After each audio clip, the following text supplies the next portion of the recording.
there, and welcome to another episode of The Lord of the Rings, The Fellowship of the Ring 5-minute podcasts. By yours truly, Gadian. That's me. I am back, even though you don't deserve me. I hope you guys had a nice holiday season and were able to start the new year in a good way. I surely had enough of 2021. Let's hope that this one will be a better one. For all of us. For my mental sake. Please, I need a good one this year. Also, since I originally wanted to bring this episode out on the 3rd of January, but didn't because busy, I do it now! So, late happy birthday to the legend himself, J.R.R. Tolkien. 3rd of January, 1892. What better way to celebrate the day that gave us Fantasy Papa than with a podcast talking about his work in film form? And make elaborate connections to other things such as fashion, geography, and his own history book that existed only in notes during his lifetime and was put together like Frankenstein's monster by his son after his death. Now, why did Mr. John Ronald Reuel Tolkien, born on January 3rd, 1892, write the world-changing sequel to The Hobbit known as The Lord of the Rings? Say that sentence 3 times in a row without taking breath. He wanted to bring things from the Silmarillion in. I mean, that's understandable if you create an entire language system and then a semi-religion and all you do is talk about a hobbit and some dwarves, pretty much unconnected to this vast history of the world you just created. I would like to bring more of that into print as well. Something for my efforts. Anything. Really. I mean, it's quite impressive. In my opinion, at least, I think. Let's continue. Now, of course, that wasn't the only reason. Originally, he wrote The Hobbit for his children, and once they had grown up, so had the previous audience. But people still wanted more stories about hobbits. However, Tolkien didn't see Bilbo going on more adventures, saying that he had exhibited all special traits of Baggins and Tooks. Which sounds kind of harsh in my opinion. Bilbo is more than just his heritage, Mr. Tolkien. And you should know, you made him. But yeah, he simply couldn't help himself when he wrote the continuation of The Hobbit. I mean, it is a story about hobbits. 4 little men influencing the Third Age in such a massive way that it ends Sauron. So yeah, just add a lot of connections of the Silmarillion era and many other things that are unrelated to The Hobbit. You know, the prequel book. You know what? Same. If I had a great idea and I really wanted in my story, I would make room for it too, even if it would mean to make a 1000-page long story about destroying one single MacGuffin. And of course that would take about 17 years. From start to finish. Imagine that. 17 years. That is more than half my entire life at the time of recording. That is more than the younger siblings of some of my friends. It's just nuts. I wish I had that much dedication when it came to anything in life, except for food. But, as we all know, he managed to complete the story following The Hobbit, and the rest is history. And with that, I mean a revolution in high fantasy and basically becoming the almighty papa of medieval fantasy, and everybody has tried to copy him ever since, spanning a massive film trilogy, which won every Oscar it was nominated for, and inspiring me to make something productive with my life and talk about his life's work. Ah, yes. It's the Circle of Tolkien. Now, I could talk for hours about Tolkien, and where he was born, and who his parents were, and why Beren is on his tombstone, but we ain't there yet. Be patient, you insufferable listener. Now, the section I lovingly called Things I Didn't Know Last Episode but Found Out While Making This One. Today we talk about nothing. I didn't really find anything. Well, I think I was pretty thorough last time. If there was something that I overlooked, well, I guess I have to live with the fact that even I, the Lord of Podcast, can oversee things, or do not value them as important enough to put them into the script. Please forgive me for my humanity and human error and all the other things you associate with being human. Thank you. Anyway, let's continue our adventure in Middle-earth with episode 3. We begin at minute 10 with Bilbo's bag in his crowded study and end at minute 15 with a sign at the garden fence gate saying no admittance except on party business. As we can see, Bilbo takes partying very seriously. Of course he would. What else is to be expected of someone who has led a very simple life? We hear repeated knocking and Bilbo gives off an annoyed sigh and asks for Frodo to open the door. Once nothing happens, he repeats his requests and the knocking just continues. he seems to be even more annoyed and agitated and turns mumbling. "Sticklebacks, where is that boy? Frodo!" And with the word Frodo, we cut to the Frodo in question, sitting under a tree in lush green grass, reading a book. "I'll be right with you, Frodo, I promise. But first, what the hell are sticklebats? I never heard of that expression before, and as I looked it up, there aren't any special type of bats in Middle-earth. At least I didn't find anything." Listening to it again, I noticed that Bilbo says sticklebacks, not sticklebats, which are small fish with sharp points along their backs. So that makes a little more sense. So sticklebacks apparently display traits like taking risks, being bold and shy at the same time, which is a very interesting combination. They are mostly found in the ocean, but can be found in freshwater. Around 10 to 20,000 years ago, after the Ice Age, the freshwater version was trapped here in Europe, Asia and North America. Interestingly enough, they don't have scales like many other fish. Some have bone-like plates on the outside, but the majority doesn't. And when it comes to the eggs, it's the male ones that guard them and stay with the young ones until they can fend for themselves. Dat fish of the year. I'm sure Ulmo would be proud. But what does that have to do with Frodo not being around? Is he calling Frodo a fish? Are you insulting your nephew? Is it because Frodo is both shy and bald?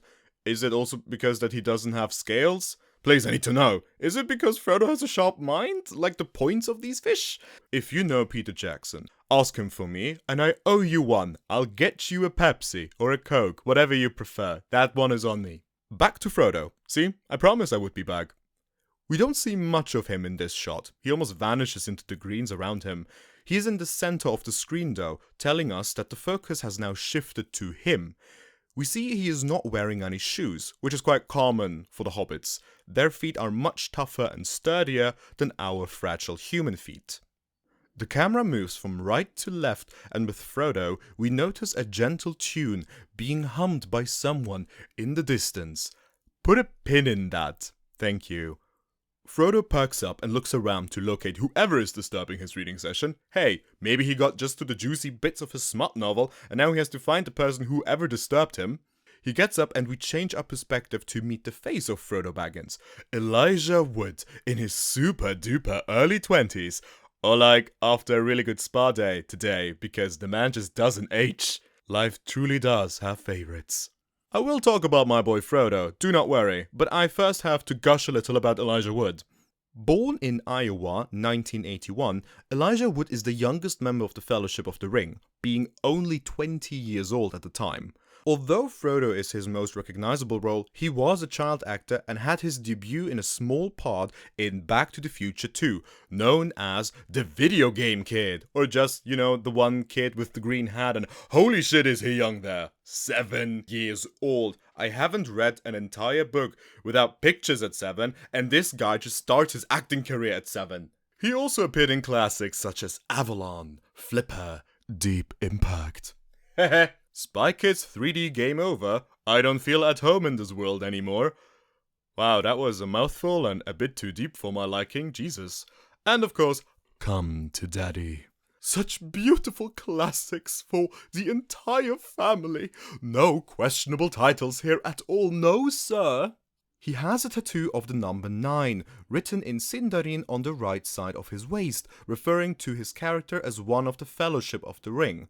All of the Fellowship actors have this tattoo, except John Rhys-Davies, who played Gimli. Next to acting, Elijah would go on to found his own record label, Simeon Records, in 2005, which would last for about 10 years before it was dissolved.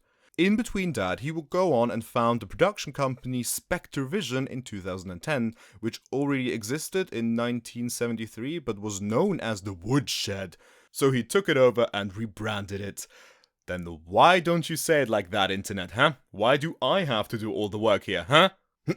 Funny side note, on Wikipedia there is a note saying that Elijah Wood is not to be confused with Elijah Woods, a politician born in 1778 and died in 1820, having 6 children.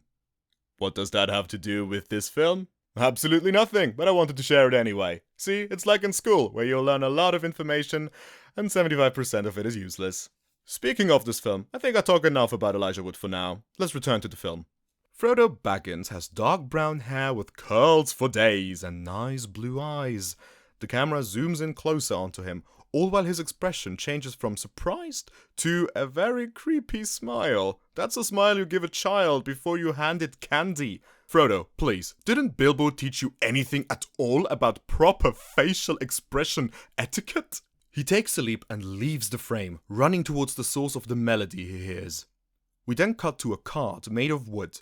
The camera elevates a bit and we see a man dressed in all grey with a pointy hat on top. We know, of course, that this is Gandalf, wizard and friend to the Baggins. I mean, to all hobbits, technically speaking. Now that we cut to the wizard, we can clearly hear that he is the one singing, and more like humming, the melody which interrupted Frodo's reading. The song in question is known as The Road Goes Ever On, which is a nod to The Hobbit, where the original version is recited by Bilbo in the 19th chapter of the book. I won't read you the entire song, mostly because I can't sing as nicely as the legend Ian McKellen, but also because the song went through some little changes at different times, and that's valuable time I could use for the actual film. So let's go back to that. You just talked about a dead politician from Ohio, and this song is where you draw the line? Listen here, I can script the podcast however I like. This is my show after all. And who are you? How did you get into my house? We change perspective with another cut and are now in front of the cart. We then see Frodo rushing between the trees and over little hills to meet the man and his cart. He seems to genuinely run and have a certain momentum. Speed is the name of the game, and Frodo knows how to play it. So how loud was Gandalf semi-singing? I know he is a powerful wizard and can change the volume of his voice. We will see that later in action. But really? Does he have a subwoofer in his cart? Is this why he brought the cart, to bring his subwoofer system? Hello? In this still shot, we can take a better look at Frodo's clothes, which are very simple and seem to be inspired by the Victorian era. Well, at least the farmers wore similar clothes in that time period, and given that Tolkien was born in 1892 and the Victorian era lasted from 1837 till 1901, it's highly likely that the type of clothes the people in this world would wear would be heavily inspired by what Tolkien has been surrounded by in his life. Frodo is wearing dark brown trousers with suspenders and a blue-grey shirt of which the arms have been pulled back.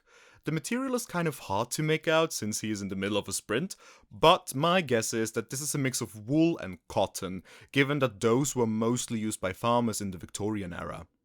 We cut to a perfect little road between two green hills, where Frodo walks into frame from the left side. We can see bushes of white flowers and different types of trees, and the road looks a bit too smooth and clean to be an actual road used for several generations. I think that one was made for the film like many other things were. Frodo looks much shorter than Gandalf, and that is because the person right now in frame is not Elijah Wood, but his Hobbit double, Kieran Shah. Kieran was born in 1956 and had read the Lord of the Rings trilogy at the age of 15, wondering if they ever be made into film. Well, call him a fortune teller, then in 1999 he got a call from good old Peter Jackson, asking him to be stunt and scale double for the actors that portrayed the hobbits. He mainly doubled for Frodo, but also doubled for all 5 hobbits: Frodo, Sam, Pippin, Merry and Bilbo. So every time you see a hobbit in a wide shot with characters taller than them in the same frame, that is when you see their scale double. Of course, each of the hobbits had their own stunt and scale double, but we will get to them when we get to them. Kieran, of course, performed in other films as well, such as Superman and Superman 2. Also, he performed in Aliens and Titanic. Since 2003, Kieran holds a Guinness World Record as the shortest professional stuntman currently working in films. I like this title. It is long and doesn't roll off the tongue easily, as titles should be. If you want more information about Kieran, go check out littlekieran.com. I didn't call him short. That's the actual name of the website. Frodo, who then declares that Gandalf is late, and we quickly cut to his cheeky face and grin, and then we go back to the Valley Road, and to this accusation Gandalf brings the cart to a halt, and the camera rests very close to his face. He lifts his head to reveal his face to the viewer for the first time, and it is Ian McKellen, which you already knew because I said his name earlier. Ian McKellen, the man who plays Gandalf. First, let's talk about the legend that is Ian, and then we move on to the legend that is Gandalf. Born on the 25th of May 1939, the world gave us the legend that is Ian Murray McKellen.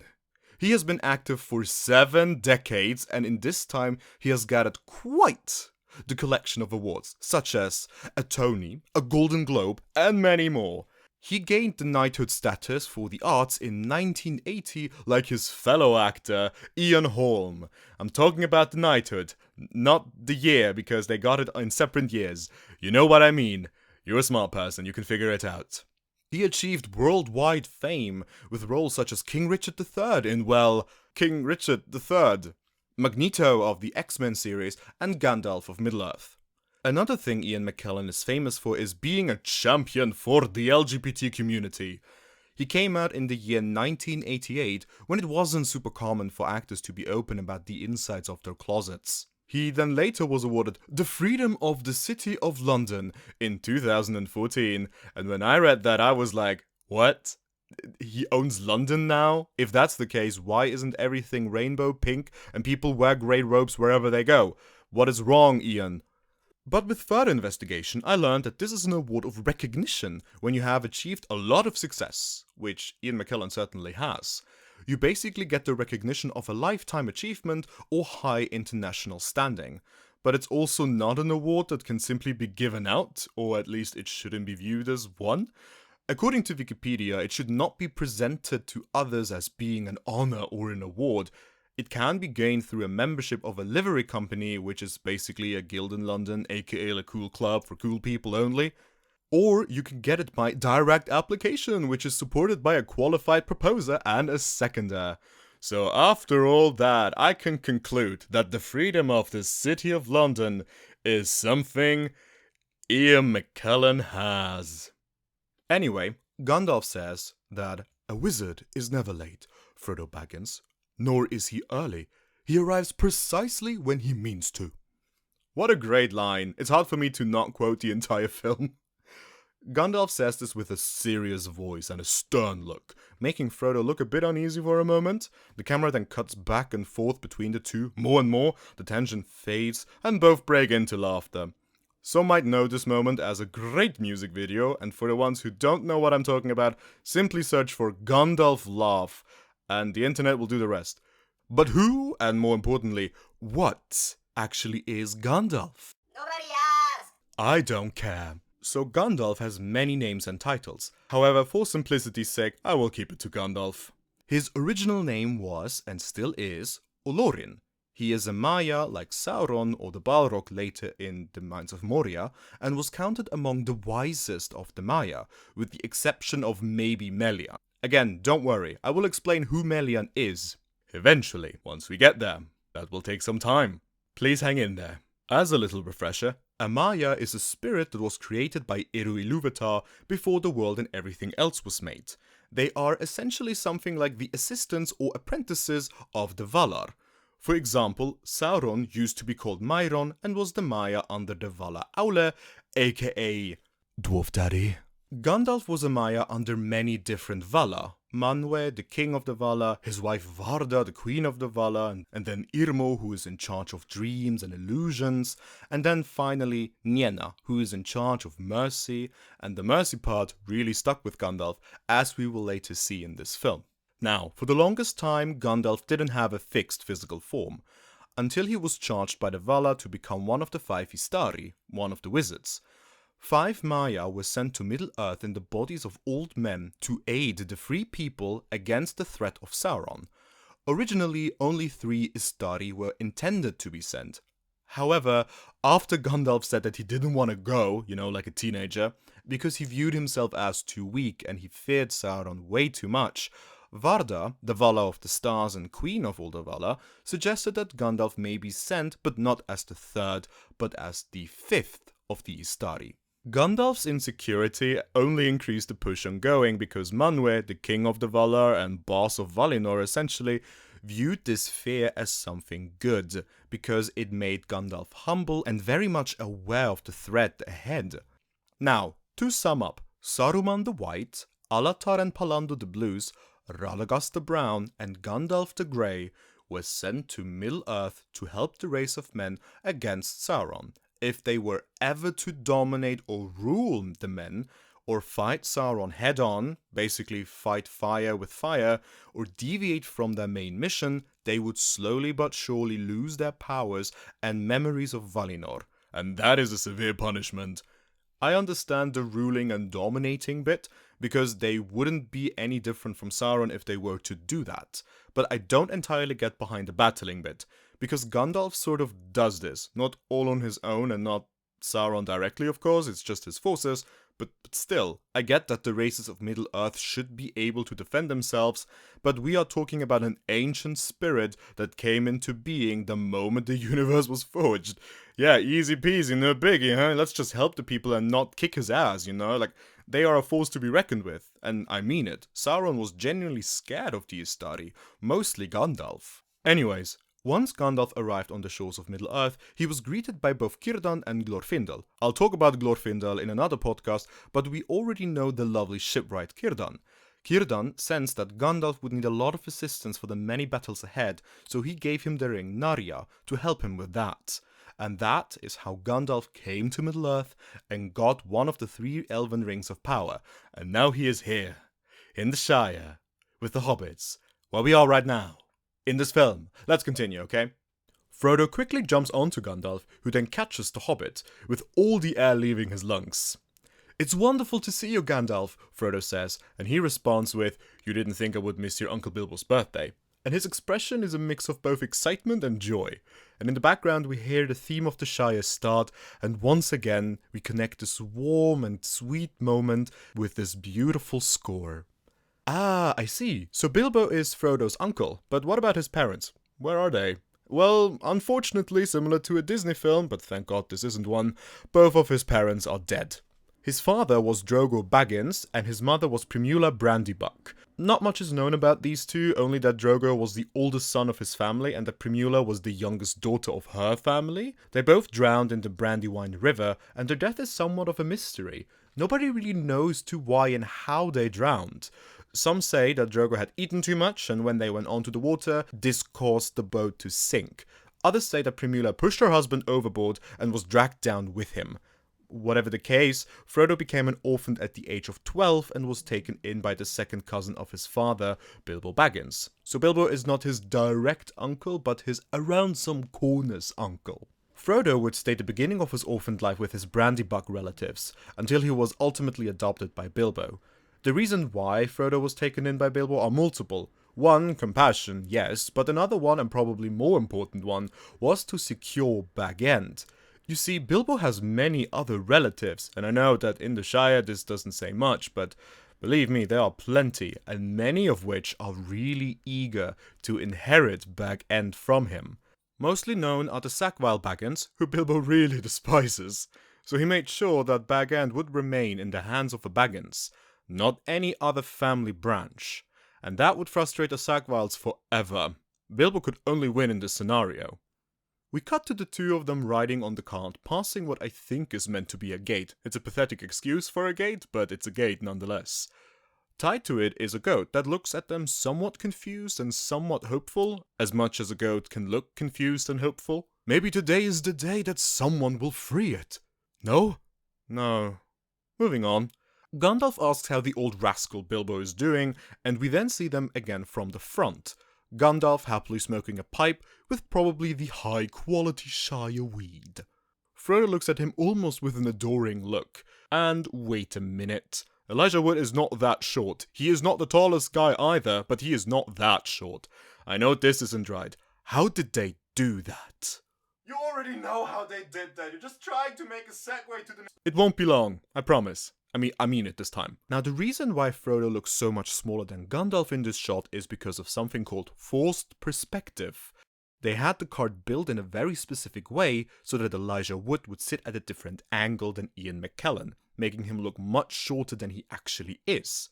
That practice is not uncommon at all and can be seen in many different films. I personally really like it when films use these kind of things, because if they were to use CGI for everything, then the film is running the risk of eventually looking outdated, because the CGI keeps on improving, so all CGI is very noticeable. But because this trilogy doesn't rely on CGI too much, it has aged like fine wine. Pardon me. They continue to talk about the upcoming party of Bilbo's birthday.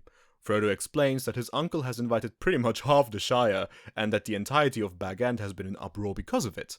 Ah, yes. Something any person would do if they had led a very normal and simple life. You had anything but a normal and simple life, you adorable Baggins! The camera cuts away and we see a bit more of the area they are in. A windmill, a field that gets ploughed by cows, a bright blue pond, which is a bit strange given that there is a lot of green here. And usually water reflects. I mean, yes, the sky is blue, but still, I mean, I live in an area where there's a river and it's green as hell because it's in a forest, but it does have access to the sky. Like, they're not blocking the river, so why is this pond blue? And a very present field with yellow flowers. I think those are yellow broom flowers, which is the name given to pretty much any yellow blooming plant. There are broom flowers native to New Zealand, however, only after they were brought to New Zealand by European settlers around the 1800s. The farm workers are cutting away, and one turns to look at the arriving wizard, and maybe she also heard them laughing, because you do hear them laughing in the distance. I don't know what was so funny. Maybe the accusation that Bilbo had been living a normal life. We cut to the Watermil with a hobbit peacefully fishing at this very small pier. If you can call it a pier, I would call that wooden boards. That's it. The only thing making it a pier is the fact that it's connected to the river, which is fittingly named the Water, you know, because the river is full of it. Hobbits, am I right? We move up a little and see Gandalf's pointy hat appear on the road with the rest of his cart. To the very left in the frame we see an old stone bridge and a tree stump in the middle of the frame. Cool, all nice, but why does the door of the Watermil not have a handle? Not even a doorknob. Who designed this place? I told you I will get you. I will get you for this inconsistency and chaotic mess. Grand Major. Quickly, let's cut away before I lose myself. We cut to the other side of the river and see the cart with both Gandalf and Frodo passing us by, where we can see a glimpse of Gandalf's stuff. We also see the tree stump from before, a plus point for continuity, showing once more how much care and love for detail went into the production of this film. Apparently there wasn't enough budget for a door handle. They both cross the bridge, which just so happens to be perfect cart size. I mean it, a few more inches thinner and the cart would be stuck, not even able to cross. Who designed this? Like, who built a bridge this tight? I know the hobbits aren't particularly big or massive or tall, but even that is kind of tight. What if they want to move multiple barrels of shire wheat? There seems to be some flaws with the width of that bridge. Grand. Unlike you named this bridge as anything but grand. I will have my eyes on you, Grand Major. In the distance, we see the green hills with some more horses and a long wooden fence that stretches pretty much all around the area here. Probably to set the boundaries for the film set, separating the actual farm from the film. Or, you know, just to give the cows some boundaries. Everybody needs boundaries. As the camera moves higher, we can make out the very same marketplace we saw a few scenes earlier, or in this case, an entire episode ago.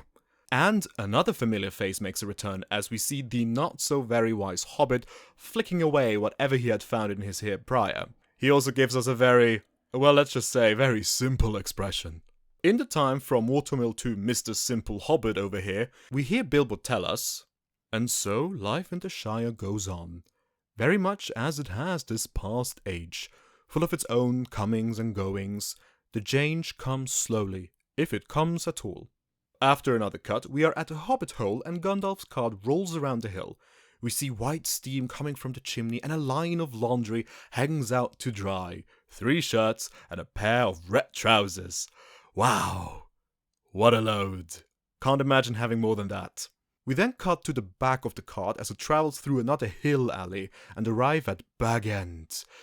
Well, almost. We see the massive tree and can make out the door to Bilbo's and Frodo's home, and we can also make out 4 more hobbit holes. At least that is my estimated guess, given the chimneys and doors that are visible in this shot.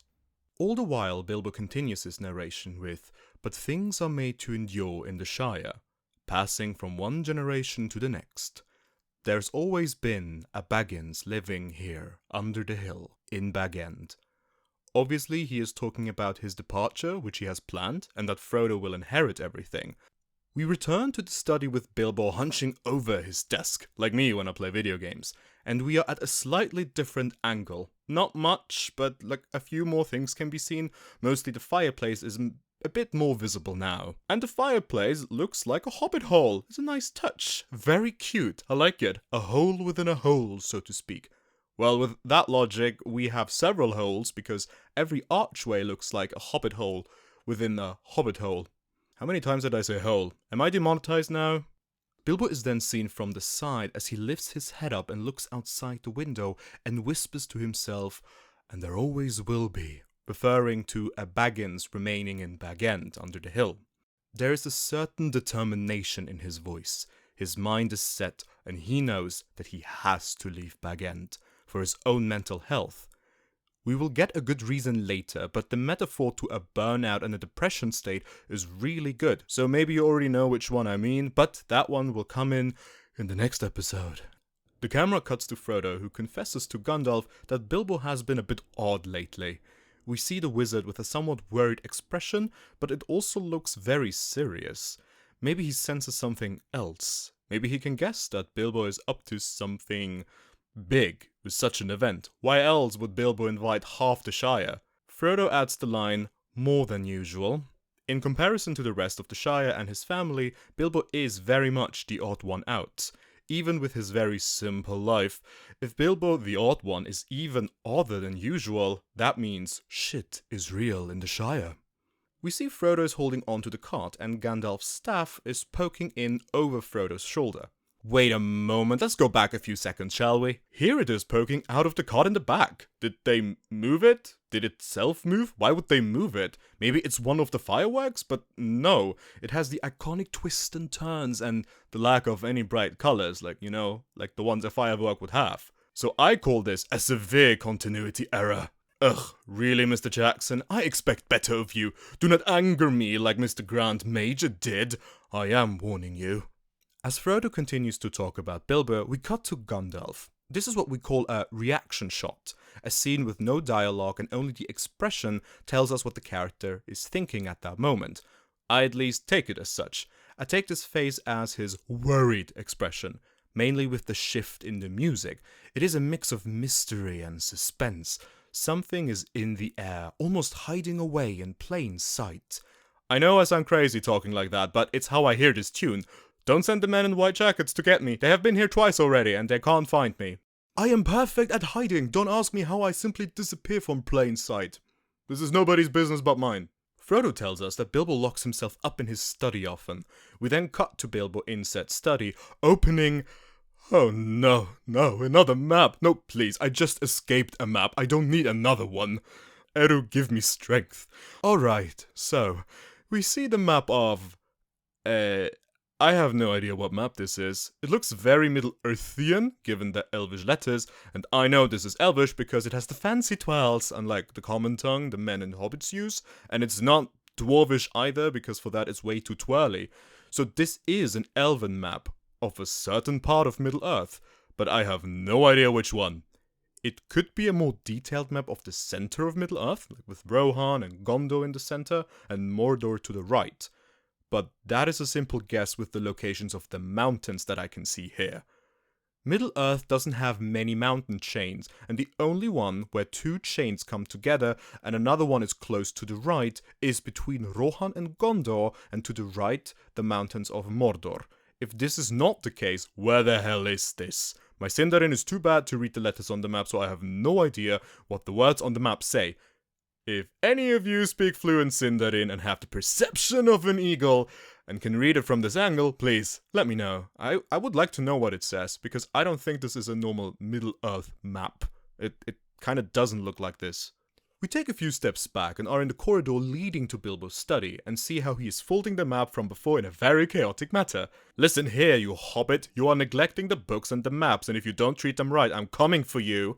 I am serious. The maps might have driven me mad, but they deserve to be respected.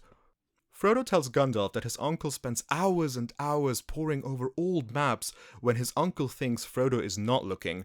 We see Bilbo then put the map he just had in his hands away, and he gives off a frustrated sigh and pats down his pockets. And with that, the music suddenly shifts, and we hear something of a bass coming in, and it sounds almost sinister. Bilbo starts to look around in a panic, and the music accompanies that, a string that brings the tension higher and higher. He starts to check his pockets over again, and looks like all of us do when we think we had lost our keys. But to prevent the tension from getting too high, here's something a little less dramatic. We can clearly see that the hobbits simply don't wear shoes. Frodo wasn't wearing any outside, and neither is Bilbo here in his study. I know you can walk around barefoot in your own home, but I think in a medieval place without any heating in the floor, it would get rather cold very quickly, I'd say. The hobbits have more robust feet than other races. The reason to why is anyone's guess. Mine is that they simply are so in tune with nature and the earth itself that they develop this tough skin on their feet to be better one with their homelands. Sorry for the feet interruption, let's return to the old man almost having a heart attack because he thinks he had lost the MacGuffin to this film. Bilbo's breath sharpens and he asks himself, where's it gone? He lifts up the pillow of his chair. Nothing. We move downward to the floor to see the chaos of papers and books scattered there. Okay, that's it. Once this is over, I'm going over to his house and save all these poor books. He then checks his jackets in the corridor frantically. Next, a brown leather bag, another coat before he also throws that one onto the floor in frustration. The cinematography does an excellent job to convey this feeling of stress. It cuts around Bilbo quickly without giving us enough time to even figure out where exactly we are in Bilbo's home. It feels like we are all over the place. I don't know about you, but this is how I feel when I think I had lost something of value. It feels like it could be everywhere and nowhere at the same time. The music comes to an abrupt halt when Bilbo feels the pockets of his vest. And like the music, Bilbo as well stops for a moment, and as he reaches for the inside of his pockets, he holds his breath. We cut away from Bilbo and see him in his home, surrounded in the books, papers and clothes, and he seems so small right now, lost in his own home. We zoom back into his hand, which is taking something out of his pocket, and the music changes to a mysterious tune where the strings have calmed down quite a bit to make us relax a bit more as well. He closes his hand and then gently kisses it with closed eyes. We, the all-knowing viewers, already know that he is holding the One Ring right now. We can see what influence it has on him and how he acts when he thinks he had lost it for a second. He even gives off grunts of anger, like an animal in rage, very similar to Gollum. Having the ring in his possession for the past 60 years certainly left a mark on Bilbo, and I'm pretty sure that that influence is what also pushed Bilbo for leaving the Shire. We cut back to Frodo's face with a thinking yet worried expression, telling us that Bilbo is up to something. With that, Gandalf gives him an intense side-eye supported by an accepting grunt? It sort of sounds like it. He then turns his head a little more to face Frodo. You can clearly see that Gandalf worries for Frodo and of course Bilbo, but I think Gandalf already is very much aware of what Bilbo has planned. His worry probably goes more to Frodo, wondering if he will be alright on his own, seeing that Bilbo, his closest relative, is leaving probably forever. When we see Frodo's face again, we see that the sun is no longer present and that a shadow is covering him with the mysterious music in the background. I would call this literal foreshadowing, because you know the departure of Bilbo kickstarts Frodo's journey to Mordor, the land where the shadows lie, so it's gonna get dark for Frodo pretty soon. Poor guy. It's not gonna be fun. He then looks over to Gandalf with a look that says, "Do you know? Am I overreacting? What do you think?" Gandalf quickly loosens his expression and puffs up a few clouds of smoke, and looks away, pretending to not know anything. Frodo, the sharp boy of a stickleback that he is, grins and simply says, "Alright then, keep your secrets." And the music shifts back to the joyful theme of the Shire, light returns to the scene, and the mood is back to happy and wondrous at the same time. Gandalf looks at Frodo with a noise that says, "I have no idea what you're talking about," which is the very same noise I make whenever my cats assume it's time for dinner when it actually isn't. "But I know you have something to do with it," Frodo says. Gandalf responds like a grandparent that fails at being oblivious, muttering, "Good gracious me," which is, I love that expression, "good gracious me." I want to be old and wise and a man with a hat and simply say, "Good gracious me, did I do that? Was I the cause of this?" I want to be that man, okay? I want to be this level of grandfather-ish at some point in life. Frodo goes on explaining that the Baggins were very well thought of before Gandalf came along and that they never did anything unexpected or went on to adventures. We move away from these reverse shots, going back and forth to Frodo and Gandalf, and now we see them both again at the same time, sitting in the cart. Gandalf begins to defend himself, saying that he only gave Bilbo a little nudge out the door, referring to the incident with the dragon being Smaug. In the last podcast episode, I summarized the plot of The Hobbit, and Gandalf did play a major role in the beginning there, bringing the party together, which I would say is like the most important thing, because without Gandalf, there wouldn't be The Hobbit. So I would call this more than a little nudge out the door, Gandalf. Because of you, Bilbo has not lived his ordinary life that he claims to have lived. Gandalf delivers his defense rather chill, shakes his head, shrugs his shoulders a little bit, and those simply say, "Hey, I didn't do anything with Smaug. All I did was send him away with 13 dwarves, and he came back rich. What else do you want?" Oh, I can think of a few things I want. Oh yes, Olorin! Frodo just chuckles and explains to Gandalf that he has been officially labelled a disturber of the peace. A look of surprise is on Gandalf's face, but I also think he's somewhat impressed. I'm sure that Gandalf, in all of his years on Middle-earth, never in his life imagined that the conflict-shy hobbits would dub someone a disturber of the peace. This is probably the most passive-aggressive action the hobbits have ever done in all of the ages. He looks around and is met with the glaring stares of an elderly hobbit who just happens to be sweeping the entrance to his house. A little side note here, when I was younger, I always thought that this was an old woman. I don't know why, but even knowing that this is a man, I struggle to see any manly features in this particular hobbit. Maybe it is the roundness that makes it difficult to spot any specific features, but then again, I just interpret this as a very big, elderly woman, and not a man, for some reason. Anyway, as this broom-sweeping hobbit gives Gandalf a deadly glare, another female hobbit can be seen leaving the house behind him. Gandalf then looks away and seems rather unbothered by the fact that someone just shot a few daggers at him. To be honest, I would be too if I were Gandalf, a being that has been sent to undermine Sauron, the Lord of Shadows. Yeah, glare at me all you want, Hobbit Karen. The next scene shows us children running over the green hills and screaming, "Gandalf! Gandalf!"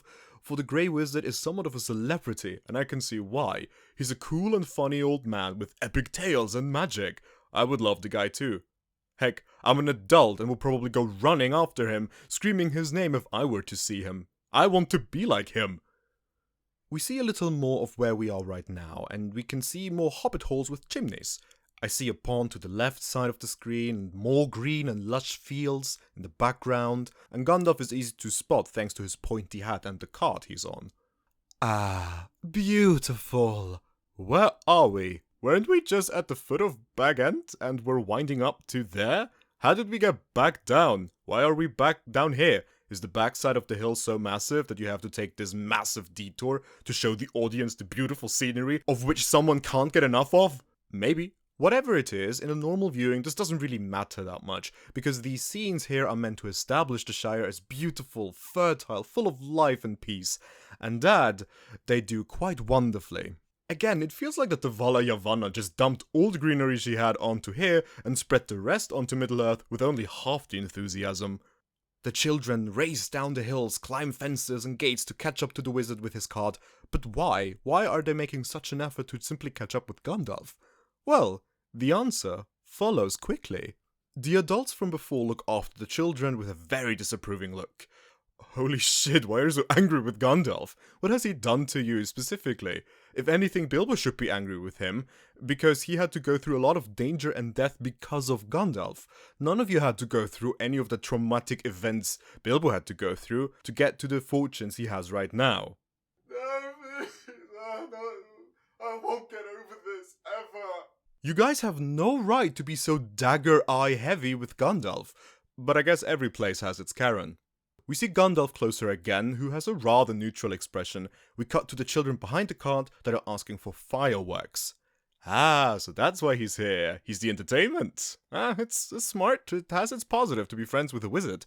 And this is also the reason why the children were chasing after Gandalf, because they really want to see those fireworks and can't wait any longer. Which is understandable, because as a kid, fireworks are amazing. For a moment, nothing happens, and the music slows down and almost fades out completely. The children sound very disappointed and sad that there are no flying sparks in the air, the little pyromaniacs. The camera shifts to Frodo, who looks at Gandalf with a "come on, I know you want to" expression. This is also the first time we actually see the fireworks properly in the cart. In the scenes before, you do see them, but they are mostly covered by Gandalf himself and a bit obscured by the movement and the fact that they're not in focus at all.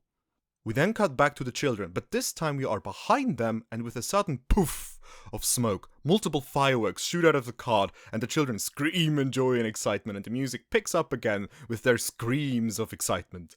Frodo gives us a big smile, and Gandalf laughs heartily, almost with an expression of, "I waited so long for this, good gracious me." And I can imagine he has been waiting for this. Using magic for his own benefit is something Gandalf simply wouldn't do. But for the joy of others and for children, definitely. I also think that this use of his abilities is a nice change of pace for him, since he usually used them to fend off dark and evil creatures. The female hobbit puts her hands onto her hips and looks in shock, while the man next to her laughs and cackles, but that joy is soon gone when she directs her fury towards him. He looks over to her and quickly changes to his sour face from before. Again, what has Gandalf done to you? I'm more like, what has he done to her? He seems to enjoy the magical fireworks, but she hardly disapproves. Is she a Sackville Baggins? Jealous of Bilbo's fortune and can't wait until he croaks so she can have Bag End? But if that's the case, we only know of Lobelia's Sackville Baggins, who is trying to get Bag End after Bilbo's death, but we know that this isn't her. So why is she so angry at Gandalf? Who are you? We see Frodo get up and say that he is glad that Gandalf is back. The Grey Wizard responds with a warm smile and says that he is also happy to be back. Frodo jumps off the cart and waves to Gandalf as he leaves. What about your book? Where did your book go? Weren't you holding a book? Did you leave it at your tree? Where's your book? Where's your book? I call this a continuity error. Where's Grant Major? I'ma slap his booty for that one. Gandalf's face is then shown to us with a warm look, and he whispers to himself, "So am I." I can imagine that Gandalf's journeys and life are rather stressful and of big importance. A day or two in the Shire must be his version of a spa day. Only good food, good company, and all that matters is having a grand time. Oil for the soul. We then see the Shire a bit from above, overseeing the entire area in front of Bag End. I can't make out the route Frodo and Gandalf took. There are a lot of twists and turns, but I doubt that there were as many straight roads as we have seen before with them. I understand a lot, but straight ain't one of them. We can see Gandalf coming around the hill, approaching the famous home of the oh-so-famous Bilbo Baggins, with the deep green door and the big tree on top of the hill. We keep on flying closer to the home, and Gandalf as well, until we switch sides and now see Gandalf from the front, a bit closer, and he's giving us a smile. Look at that smile, that's a 10 out of 10 smile. A short cut later we see him entering the garden of Bilbo Baggins and closing the gate behind him. It has a sign nailed to it saying, "No admittance except on party business." And that's it. We have reached our 5-minute mark of this episode, and I hope you enjoyed. I'm surprised that this episode is as short as it is. I mean, yeah, it's over half an hour, but still, in comparison to like episode 1, this is nothing, so I don't mind. Also, I had like technical issues recently, and I was super much in a panic mode because I really wanted to get this episode out before the 25th of March, because the 25th of March is the day the ring gets destroyed, so I really wanted to get it out there. But, yeah, I actually managed to fix it somehow. Don't ask me. I just did it. And yeah, I really hope you enjoyed and had fun, and I hope see you next time in The Lord of the Rings, The Fellowship of the Ring podcast. Take care.